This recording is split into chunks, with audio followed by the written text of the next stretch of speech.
أعوذ بالله من الشيطان الرجيم.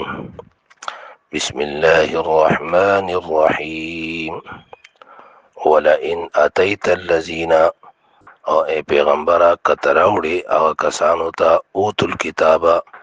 چې کتاب ورته ورکړی شوی دی بكل آیتن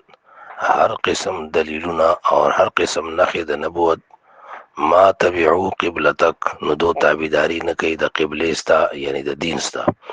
وما انت او نیت بتابع تابعداري کوونکې قبلتهم د قبلې د هغوی وما بعضهم او ندی بعض د هغوی نه بتابع تابعداري کوونکې قبلت بعض د بعضی د قبلې د بعضو ولا ان اتبعت اور اے پیغمبر فرض کا کچری ته تابعداري وکي اهواهم د خواهشاتو د دوی من بعد ما رستو دا غنا جاءک چراغله تا تا من العلم د علم یعنی د قران نه انک نبشکتو اذن بدغه کشیبا لمن الظالمین د ظالمانو نه. نو د دې آیت په اوله جمله کې د اهل کتاب او عناد ذکر کو چې دوستا د قبله تابعداري نه کوي دا عنادیان دي او مراد دې دین دی دوستا د دین تابعداري نه کوي. او بیا په دویمه جمله کې وما انت بتابعين قبلتهم دې کې د نبی براءت ذکر کړی دی چې وای مونږه تاسو د دین نه بری او پیغمبروم د دین نه بری دي. او بیا چې کومه درېمه جمله ده ولا ان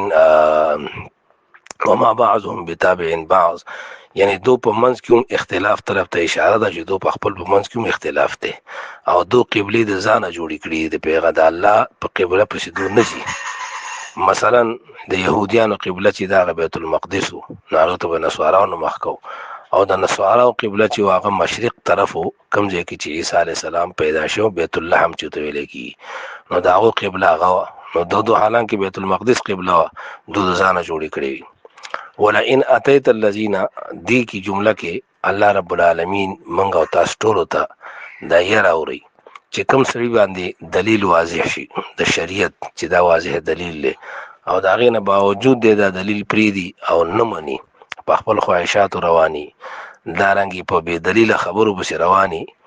نو دا دغه د پاره ډیره غیر ریاله ده چې دا د بيدینه علامت ده. الله دې موږ تاسو د عمل توفیق راکړي. واخر دعوانا الحمد لله رب العالمين.